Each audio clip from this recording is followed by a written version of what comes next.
No way, that can't be true. We live together. You just need to sign the divorce papers. Good luck with your less fortunate life. I stood there in shock, holding the phone after the call ended abruptly. The lawyer couldn't help but burst into laughter. Jessica looked at the lawyer with a confused expression, and the lawyer wiped away tears with a handkerchief. The person in charge is actually Linda. My name is Linda. I've been married to my husband, Mike, for 2 years. We don't have kids. Both of us work and are so busy that we often work on weekends. We hardly have time for long talks, leading to a life of passing each other by. So we try to sync our schedules and go on overseas trips during our long breaks. It's just once a year, but we both eagerly anticipate it. When we got married, we decided to buy a condo on an upper floor in a Bay Area tower. It was a bit of a stretch, but we did it thinking about the future value of the property. Thankfully, we're content with our current life.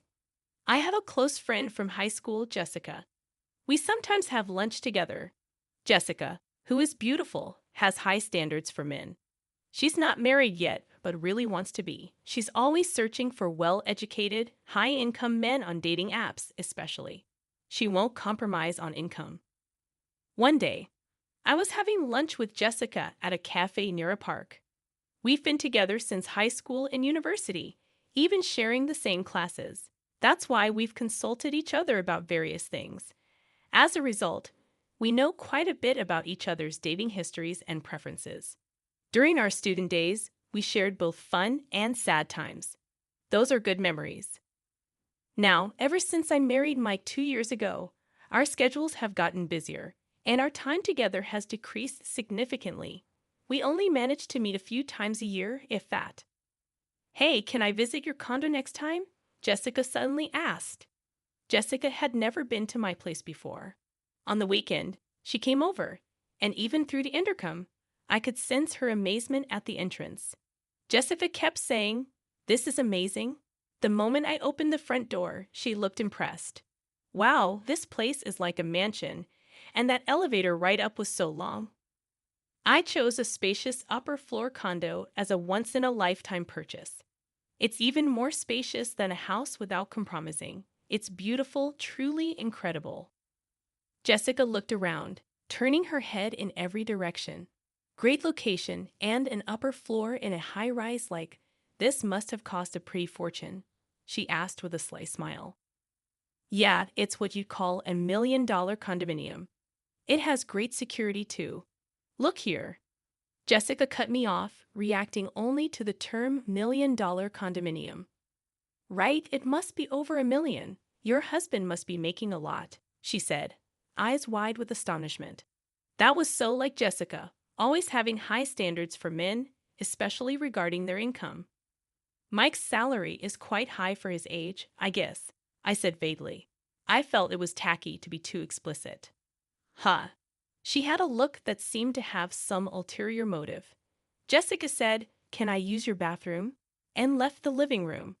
I told her where the bathroom was and then started preparing tea in the kitchen, concerned about Jessica, who was taking a while to return. I was about to head to the bathroom when she came back, just replying to an email. Jessica doesn't usually make excuses like that. I felt a slight sense of unease while enjoying the cookies Jessica brought as a gift and having tea. She asked, "Can I stay till evening?" She apparently wanted to greet Mike.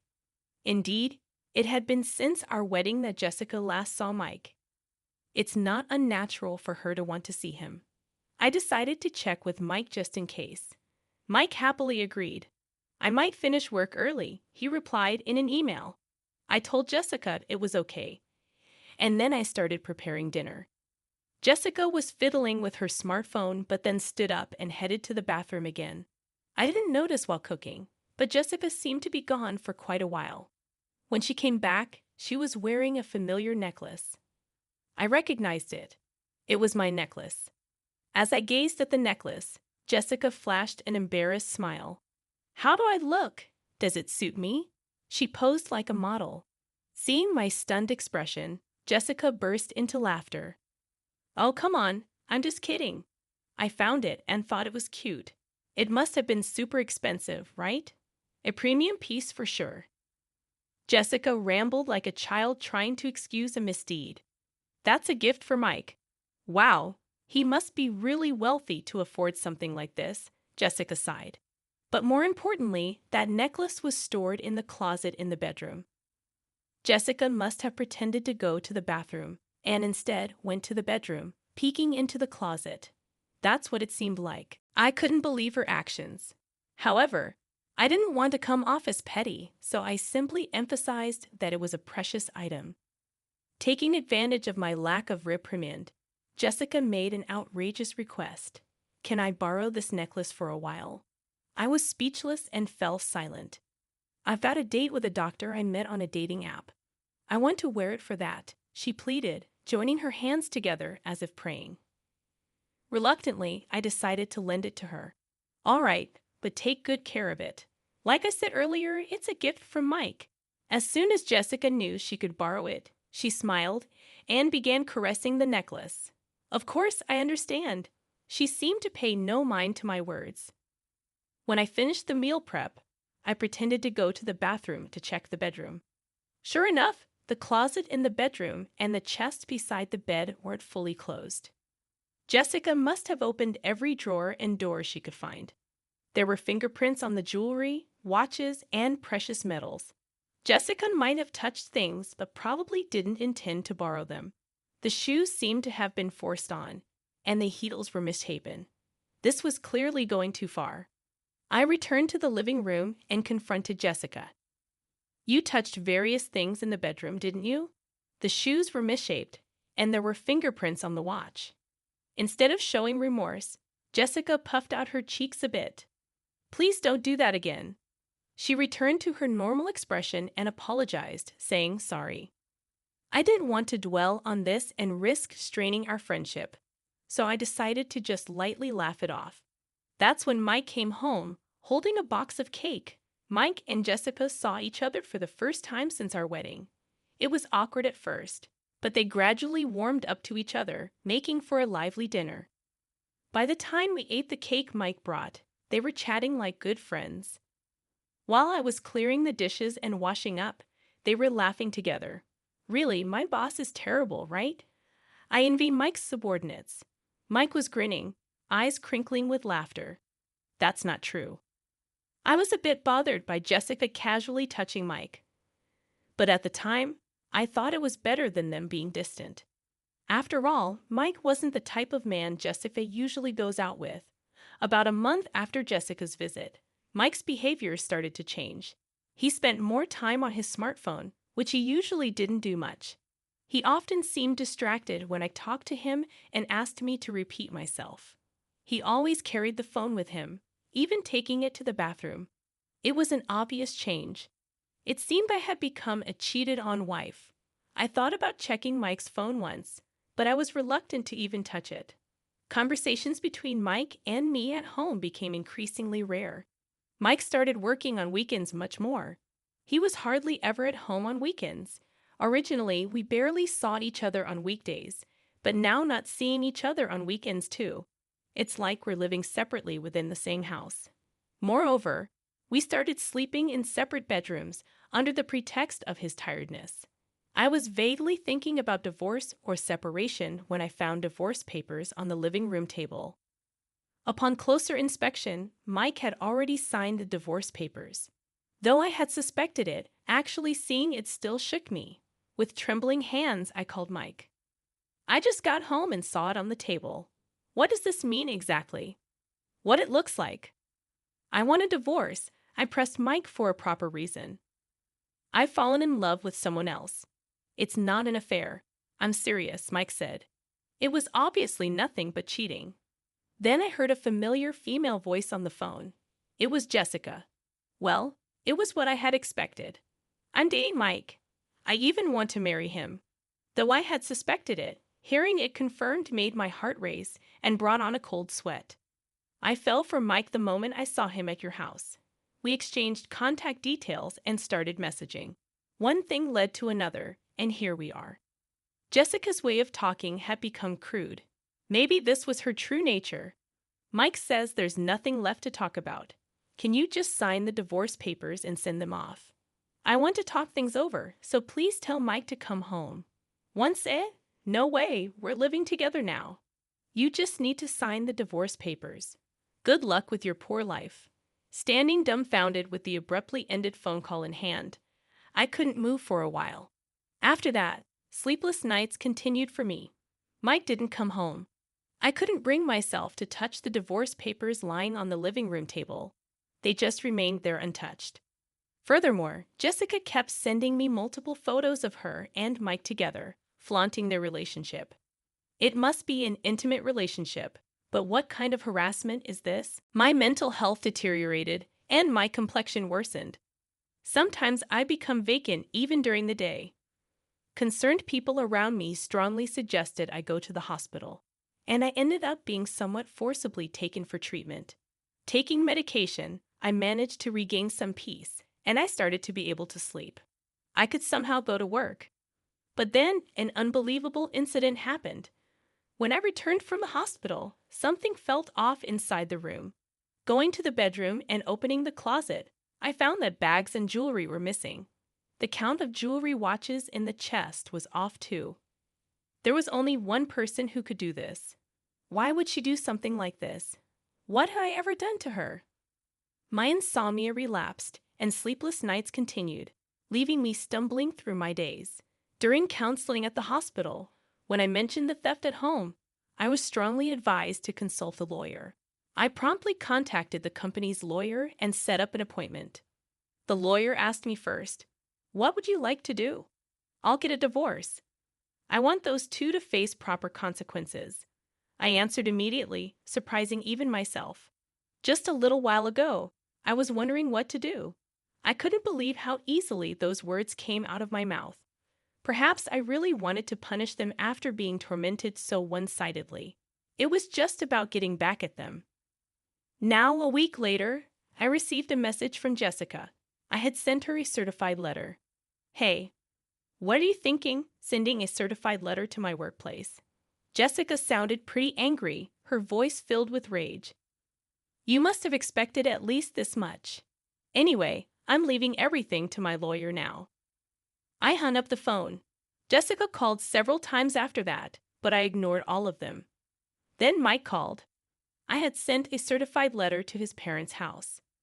Apparently, his affair being exposed at home caused a huge uproar. I wanted to burst out laughing at his self-inflicted predicament, but managed to restrain myself. Feeling that leaving it all to the lawyer wouldn't be enough to calm my feelings, I decided to confront them both. I would denounce them thoroughly on the spot. The lawyer arranged the date and time, and we decided to have the discussion at the law office. A few days later, the two reluctantly showed up at the law office. I thought they would bring their own lawyer, but it seemed they came alone. Jessica stormed into the office, flinging the door open. Mike followed, looking uncomfortable. "Finally, we meet, you coward." Jessica made no effort to hide her anger, but Mike stepped forward, trying to calm her down. "Well, you've been running away all this time. Our wedding's been delayed because of you." Jessica looked like she might throw her bag at me any moment. Mike was desperately trying to hold her back. As I watched them with a pitiful feeling, the lawyer nodded at me. "Please calm down. If any violence or abusive language occurs, we will immediately call the police." Understood. The mention of the police made Jessica stiffen. With the lawyer's intervention, Jessica and Mike took their seats, becoming calmer. We sat across from each other at the office table, ready to start the discussion. "Mike, you're seeking a divorce, correct?" Jessica was sitting heatedly, while Mike slumped, looking small. "We agree to the divorce. However, since your relationship is adultery, we will ask for alimony. Is there any significance to this?" Mike's face clouded over. "I'll agree to the divorce, but once the alimony is paid, don't contact us ever." I quietly nodded in agreement. Jessica looked displeased. Maybe she expected more resistance from me. When the lawyer began discussing the alimony amount, Jessica snapped. I said any amount is fine. "We have plenty of money." Jessica sat arrogantly with her arms crossed. The lawyer looked at her with interest, saying, "Oh yes, didn't he research? Mike is the president of a jewelry company with a yearly revenue of $2 billion. Mike looked up frantically, trying to restrain Jessica's arm. Jessica, her face flushed, continued excitedly. Alimony for an affair is nothing to us. I'll even give a proper share of the property. Mike was trying hard to calm her down. Jessica shook off his hand and continued, You can barely make ends meet on your salary, right? She scoffed with a laugh. The lawyer burst into uncontrollable laughter. Jessica looked at him with a puzzled expression. The lawyer wiped tears with a handkerchief. Actually, the president is Linda. Jessica was dumbstruck, her mouth hanging open. Mike hung his head, his body trembling slightly. Mike is just an ordinary employee with no position at Linda's company. I am Linda's corporate lawyer. Jessica started laughing loudly. What are you talking about? Are you really a lawyer? Can lawyers lie? The lawyer calmly replied, Why not ask Mike next to you if what I said is a lie? Meanwhile, Mike just bit his lip, looking down. Growing anxious, Jessica grabbed Mike's arms and began shaking him. You said you were the president of a $2 billion jewelry company. That's not a lie, right? Mike remained silent, covering his face with his hands, uttering inaudible moans. Jessica, growing more desperate, gripped his arms tighter, repeatedly asking, Answer me. It's not a lie, right? Mike finally whispered in a raspy voice, I'm sorry. The room fell into deep silence.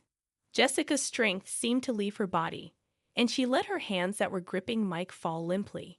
You said you were the president of a company making $2 billion a year, she muttered to herself.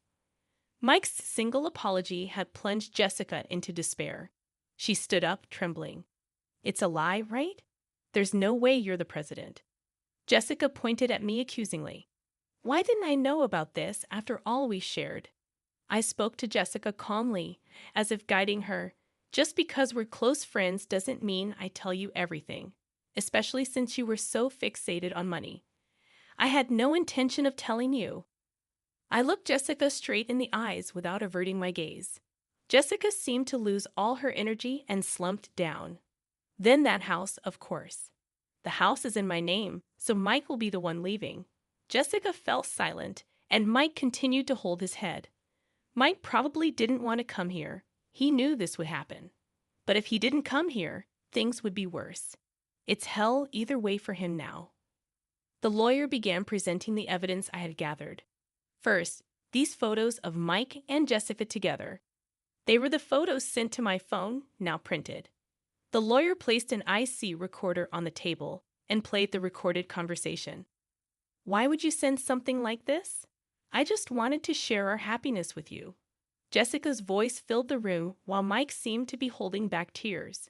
Hey, still clinging to the past. I want a divorce. I know what you're clinging to. It's Mike's income.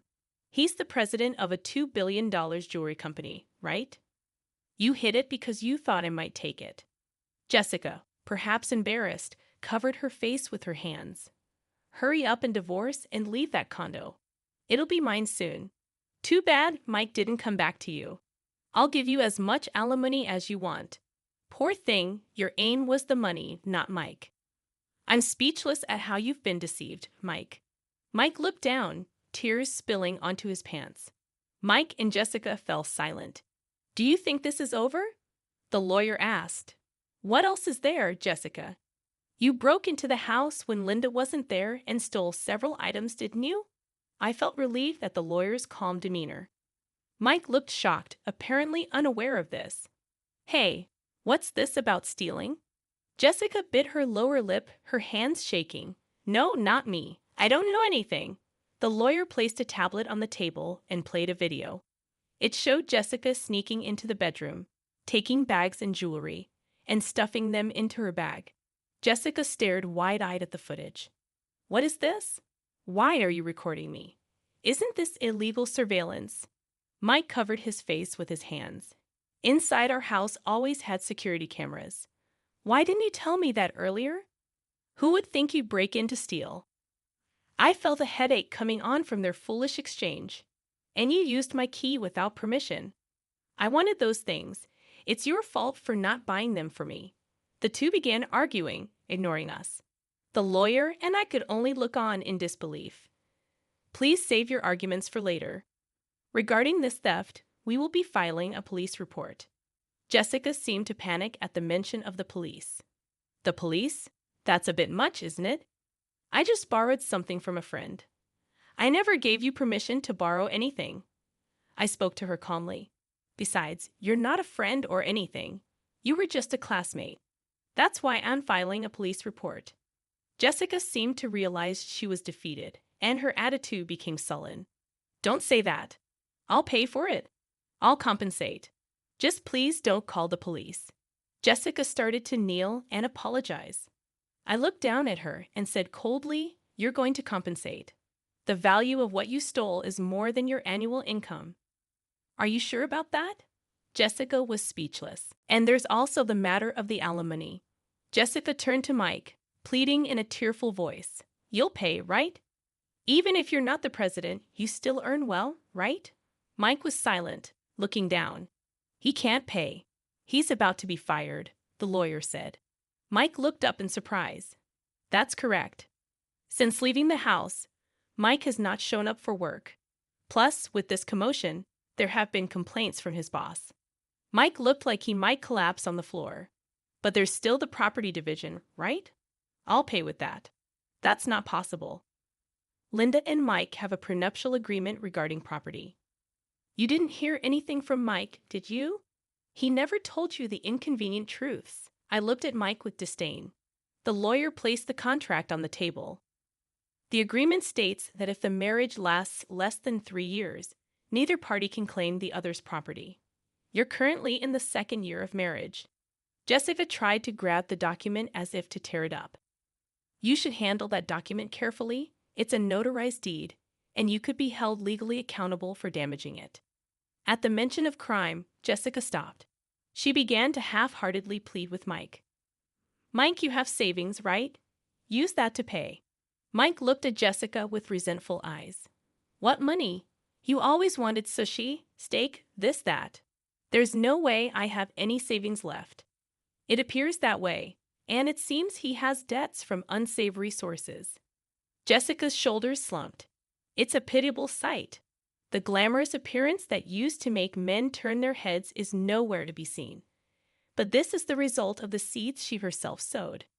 The two sat looking haggard and lost, muttering, "This wasn't supposed to happen, and what will I do now?" I decided to leave the rest to the lawyer and stood up to leave. Jessica, money isn't something you steal from others. It's something you earn through effort. After that, the divorce went through smoothly. I sent all of Mike's belongings back to his parents. His parents kept apologizing to me and even sent a letter of apology. Jessica was interrogated by the police for illegal entry and theft. My police report led to an investigation, and Jessica was arrested after admitting her guilt. Half of the stolen items had been sold, but I got the rest back. Despite the maliciousness of her actions, her show of remorse and intent to compensate suggested she might receive a suspended sentence. However, Jessica had other crimes. It was revealed that she had been stealing from men she met on a dating app. This meant she would likely face a prison sentence. No wonder she reacted so strongly to the mention of the police and crime. Mike couldn't live in Jessica's apartment and moved to an old apartment on the outskirts of town. He's looking for a job, but his unexplained absences and poor attitude at his last job make it hard for him to get hired. He's getting by with day labor for now. I receive regular updates on their situations from the lawyer. After the divorce, I threw myself into work. Now I'm expanding our company's jewelry line to Europe. The idea came after a trip to Europe I took as a break after the divorce. I had the chance to drink wine with the owner of a jewelry store in France. During that time, I spoke fervently to the owner about jewelry designs. At that time, the owner and I hit it off, and he agreed to showcase my company's jewelry in his store. The owner is a wonderful man who, perhaps because of his own divorce history, understands my heartache. To be honest, I'm focusing on sales in France to see him. It might be mixing business with pleasure, but I think I've earned this perk after all I've been through. That's how hard it was for me. All right, everyone's presentations are done, Nick, the manager, said as he tried to move the discussion forward. Excuse me, I haven't. I recently found out something. Nick interrupted me and began to speak. There's apparently someone in this department who didn't graduate high school and is just a part-timer. Meetings should be for employees only. Absolutely right. His lackey, Mike, of course, agreed with Nick. I'm leaving. After leaving the meeting room, I started to shut down my computer. I noticed that an email had arrived, not in my personal inbox, but in the company's shared email. Thinking, there's no point in speaking up, no one will listen, I went home quietly. The next day, I heard a commotion from Nick's desk. He was staring at his computer screen, his face pale. Nick? Is something wrong? Mike looked at the screen with him. And he turned even paler than Nick. Why is he so angry? Knowing the reason for Mike's distress, I thought to myself, serves them right. My name is Adam. My mother passed away when I was in the 9th grade, and I was raised by my father. Well, you could hardly call it being raised. After my mother passed, my father changed. He drowned his sorrows in alcohol, and though he still went to work, he squandered our living expenses on horse racing. Because of that, I had to start working part-time as soon as I entered high school. Every month, I went to the convenience store with bills in hand that couldn't be auto-deducted from my father's account. Even though I endured it because I didn't want to be alone, I reached my limit in my second year of high school and dropped out. I found a live-in job at a distant inn. Thank you for everything. The day I left home, my father, still staring at the TV, spoke. Take care. That was our last conversation. Back then, 18 wasn't the age of majority, so I needed my father's permission to work, and I couldn't hide my place of employment. Yet, my father never visited me even once. I kept working just to survive, and before I knew it, I was 42. Years of hard work paid off, and I was transferred to the headquarters. I was thrilled to be recognized by the company, as I thought I'd be working in the field until retirement due to my lack of formal education. Listen up. Our work can change the future of our employees. Don't drag us down.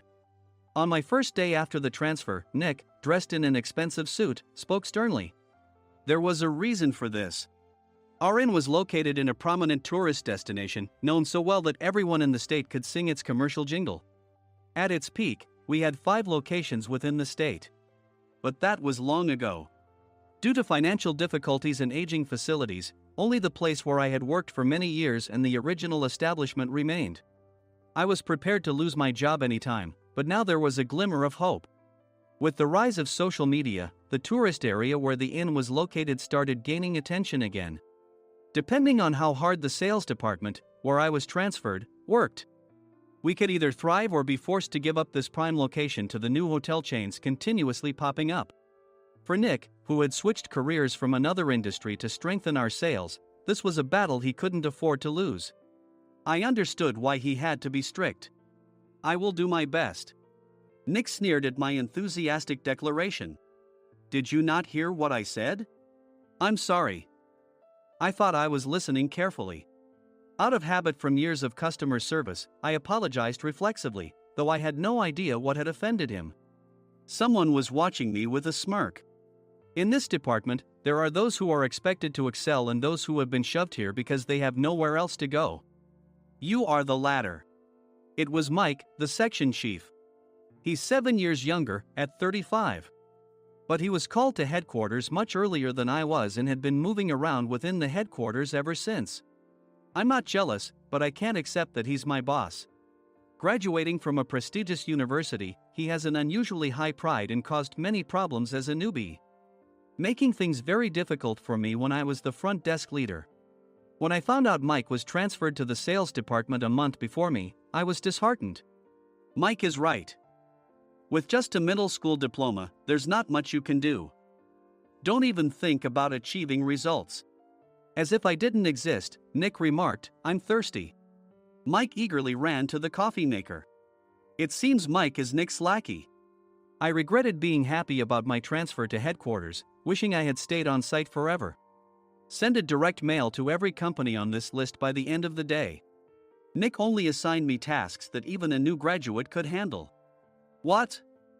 There are over 1,000 companies. You want me to send to all of them by today? Yes, if you and your fellow misfits split the work, even those with nowhere else to go should finish by today. I glanced at the employees typing away expressionlessly.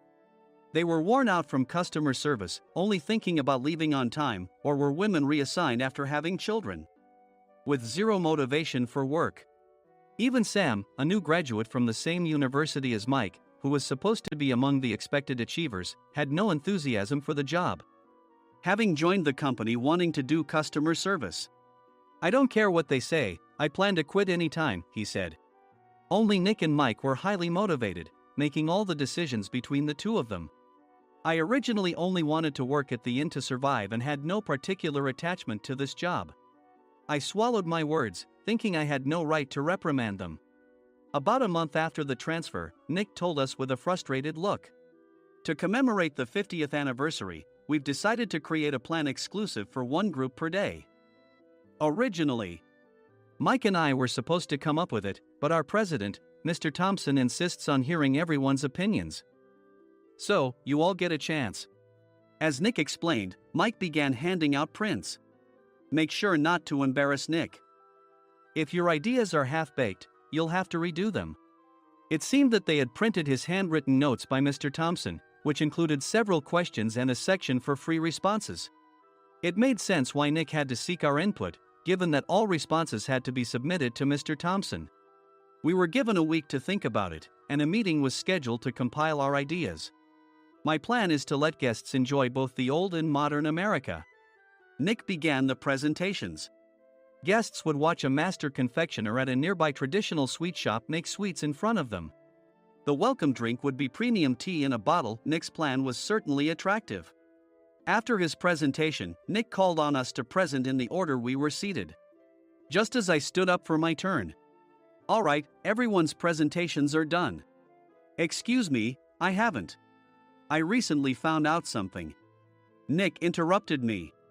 There's someone in this department who didn't graduate high school and is just a part-timer. He was likely talking about me. I joined the company as a part-timer and was made a full-time employee when I turned 20.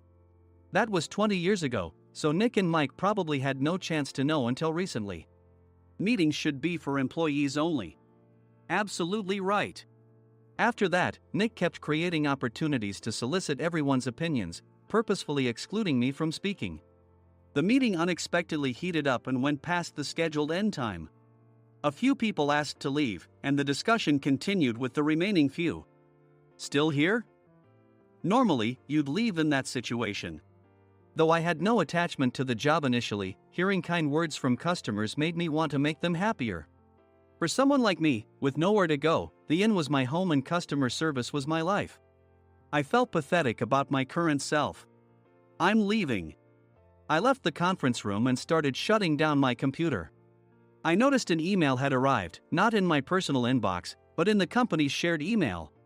Thinking no one would listen to what I had to say anyway, I quietly went home. The next day, while preparing the DM as instructed, I heard a commotion from Nick's desk. In his haste to stand up, he hit his knee on the desk. He stared at his computer screen, his face pale. Nick! What's wrong?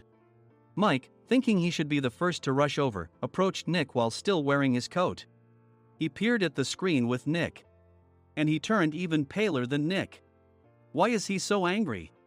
Who is responsible for this company? Nick, more irritated than ever, asked, and Mike answered without checking. Probably Sam. Sam wasn't there because he was attending a morning training session for new hires. Nick gave up on getting angry and returned his gaze to the screen. They were looking at an email that arrived right after the end of the working day yesterday. Apparently, no one, including me, had checked it before leaving. The email was from a large company that used us for their annual employee trips. The president and executives of that company also frequently used our services personally. President of the company, Mr. Mason himself, had declared that neither he nor his company would ever use our services again. Well, some companies cancel their employee trips or stop using our services due to financial struggles. Let's just move on. Mike kept wiping the sweat from his forehead with a handkerchief. Knowing why Mike was so agitated, I quietly watched their interaction. Do you know how much revenue we get from that company? We can find other guests to fill the rooms, but we'll lose the banquet costs, gift shop revenue, rental car fees, and more. Moreover, the gifts were supposed to be prepared by the traditional confectionery shop involved in Nick's proposed plan. If it's known that we incurred such a huge loss at this critical time, Nick's position in the company would be jeopardized. Nick took a deep breath, seemingly trying to calm himself. All right, Mike. Go to New York right now and apologize to Mr. Mason. What? You're coming with me, right? I have urgent work to do. I trust you, which is why I'm entrusting this to you. Please. Mike, believing Nick's sincerity, agreed with a determined look on his face, saying, yes. That's Nick for you. Even if Mike went to apologize, Nick would shift all the blame onto him if the client didn't change their mind. Well, it was Mike's fault to begin with, so it served him right. About 3 hours later, Sam answered a call from somewhere and repeatedly apologized, saying, I'm very sorry. Everyone watched to see what was happening. After ending the call, he informed Nick with a weary tone. When Mike arrived at the client's company, he only made things worse, further infuriating Mr. Mason. He was demanding, get his boss here immediately. It was no wonder Sam was exhausted, dealing with such a call right after returning from training. What is that idiot doing? All right, Adam, you're coming with me.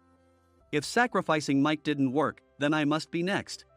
Normally, I'd want to refuse at all costs, but I saw an opportunity in this situation. If I can be of assistance, I'd be happy to join you. I obediently followed Nick, and we flew to New York. When we introduced ourselves at the reception, it became clear how serious the situation was, as the receptionist personally escorted us to the president's office. Angry voices leaked through the door, making both Nick and me uneasy. Excuse me. I'm Nick, the supervisor. I understand my subordinate has caused you trouble, and I deeply apologize. Nick, with his experience in the corporate world, knew enough to offer an apology before excuses. However, his customer service skills left much to be desired. I sighed as I saw Mike trembling like a small dog in the corner of the room. What kind of training are you giving your subordinates? Mr. Mason glared at Nick with a red face. The intensity of his gaze made even Nick take a step back. Regrettably, I joined this company only 2 years ago and was unaware of Mike's issues. I should have identified his shortcomings sooner. Indeed. I should have realized sooner. No sensible person would come to apologize and then give a lengthy presentation on the drawbacks of not using their inn. Nick froze, his mouth slightly open. Suspecting the worst, I picked up the documents that had fallen to the floor. It seemed Mike hastily prepared these documents on the plane, listing the disadvantages. Disadvantage 1: if you change the venue for the company trip, employees might suspect it's for cost-cutting reasons, leading to a negative impression. Reading it aloud half-jokingly, Nick snatched the papers from my hand and checked the contents with a furious expression. Among the stack of documents was a receipt from a nearby convenience store's copy machine. I felt a pang of dread, hoping he hadn't shown the receipt as well. What do you think he said when I asked what kind of nerve he had to do this? I'm very sorry. Faced with the dire situation, Nick must have thought there was nothing left to do but apologize. In a voice smaller than I'd ever heard from him, he uttered words of apology. He said, I'm a Harvard graduate. I don't believe I said anything wrong. Mike, what have you done? Forgetting his plan to pin the blame on Mike, Nick yelled loudly, even in front of Mr. Mason. I didn't do anything wrong. You're still saying that? Look at him. Mike pointed at me with a shaking hand. I was assigned to headquarters in my 20s and now I'm a section chief. This guy only made it to headquarters at 42. Everything I've done proves I was right. So why are we losing the contract? Having said his piece, Mike collapsed to the floor. Of course. You were sent there because you had nowhere else to go. Mike never expected to hear such words from someone he looked down upon. He lunged at me, and Nick hurriedly stepped in to stop him. Mr. Thompson told me Mike is a quick thinker, and to take good care of him. There's no way he was pushed aside. Don't make things worse here. He didn't say quick thinker, he said only quick-witted, didn't he? I don't remember that part. I recalled the many troubles Mike caused when he was a newbie.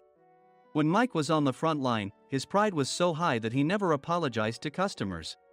Customer service, especially in our job, doesn't work alone. It brings both good and bad situations.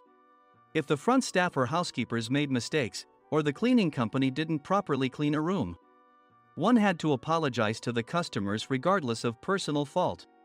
Mike, in such situations, would never apologize, insisting he wasn't at fault. This often angered customers, and as the front desk leader, I frequently had to apologize on his behalf. He caused complaints and disrupted operations, which is why he was quickly moved to headquarters. In departments where he didn't interact directly with customers, his quick thinking was beneficial and things went well. But it seemed his flaws were starting to show. Corporate reservations are supposed to be entered into the system by the sales representative. But a quick check yesterday revealed that more than 10 items were missing from the client's reservation. The handover document clearly stated what needed to be prepared. Why didn't you enter it into the system? Why do we have to give them special treatment? Filling rooms near the banquet hall, setting up all the food in advance. Specifying the brand of wine, they're too demanding. No wonder he always angered customers, I thought, feeling a headache coming on. Grouping them in rooms near the banquet hall is for our benefit too. It makes it easier for the staff to set up beds and serve breakfast since everyone's schedule is synchronized. As for the other requests, Mr. Mason suggested them to lighten our load. I didn't know that. Nick finally seemed to realize that Mike was the one who had angered the client. What did you say to them? I just told them we wouldn't give them special treatment anymore. We shouldn't waste effort on things that don't bring in money. I was utterly exasperated at his lack of understanding of customer service. Of course, we shouldn't comply with unreasonable demands. But carrying over successful practices from past stays makes customers feel remembered and enhances their experience. Good memories encourage repeat visits. That's part of our job. I looked down at Mike, who was sitting on the floor. In our job, nothing is a waste. Mr. Thompson likely moved you to the sales department, hoping you'd finally understand this. How do you think he feels now that you've failed to meet his expectations? Mike, tears in his eyes, fled the president's office. I was amazed he still hadn't apologized. You have it tough, Adam. It's okay, we're all employees of the same company. I deeply apologize for this disrespectful incident. Especially after all the care you've shown us. If it weren't for you, Adam, I really would have stopped staying here. When I heard you were moving to the sales department, I was willing to reconsider if you handled it. Seeing us talk so amicably, Nick's face contorted. Do you two know each other? Adam's service is excellent. I always requested him specifically.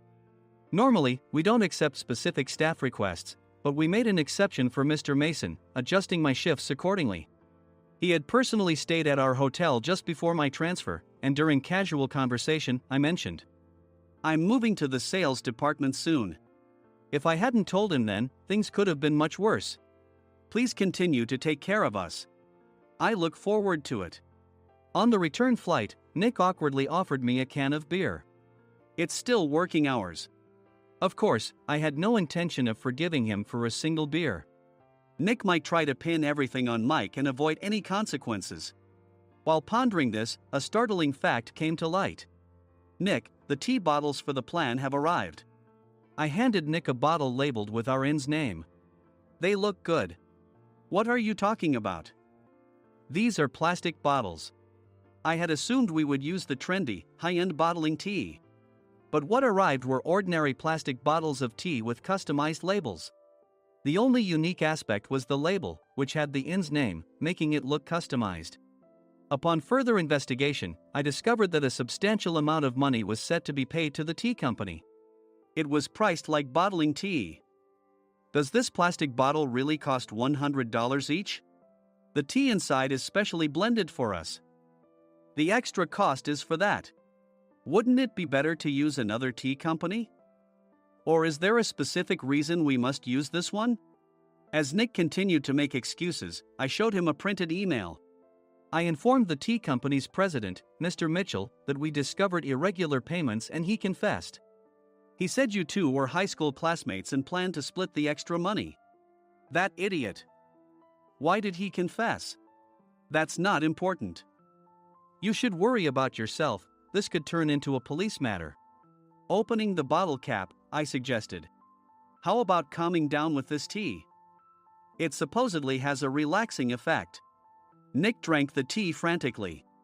In the following days, decisions were made about their fates. Mike was reassigned to the General Affairs Department, with no chance of transfer or promotion, as per Mr. Thompson's orders. As for Nick, since the payment to the tea company hadn't yet been made, he narrowly avoided legal trouble. Instead, he was encouraged to leave the company, and to avoid further complications, Nick submitted his resignation. Rumor has it that connections between HR departments have made it difficult for him to find new employment. Even though it was good to have those two gone, something unexpected happened in the sales department. Everyone became motivated and united in refining the 50th anniversary plan. In the end, my plan was adopted. We collaborated with the Tourist Information Center to provide personalized guides. The plan, tailored to the number of guests, was truly special for the 50th anniversary. Hey, is Adam's family coming to stay? I immediately booked that special plan for my family. Sam noticed it on the reservation list and quickly picked up on it. Yes, I'm inviting my father. That's great. I might invite my parents too. I lacked the courage to face my father just as Adam. But here, with the confidence Mr. Mason praised, I felt ready. The 50th anniversary plan was a perfect opportunity to reconnect with my father. I hoped to bring back the days when we could laugh together as we once did.